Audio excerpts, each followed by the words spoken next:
Berikut ini informasi terkait kasus penganiayaan berat yang dilakukan Mario Dandi CS ke David Ozora. Terbaru, pihak Lembaga Perlindungan Saksi dan Korban LPSK menuntut agar pihak Mario Dandi wajib membayarkan ganti rugi atau restitusi kepada korban. Pihak LPSK membeberkan total restitusi yang harus dibayarkan ketiga pelaku penganiayaan Ozora, yakni Mario Dandi Satrio, Shane Lucas, dan inisial AG sebesar 120 miliar rupiah.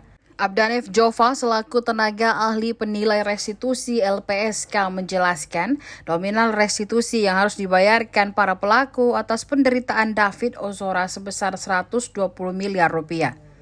Hal tersebut kemudian dipertanyakan jaksa, bagaimana jika pelaku tidak mampu membayarkan denda.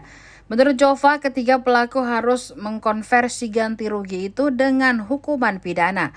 Selanjutnya, dijelaskan Jova, ada solusi jika Mario Dandi CS tak mampu membayar denda. Jika pelaku tak mampu membayar, maka bisa dibebankan kepada orang lain.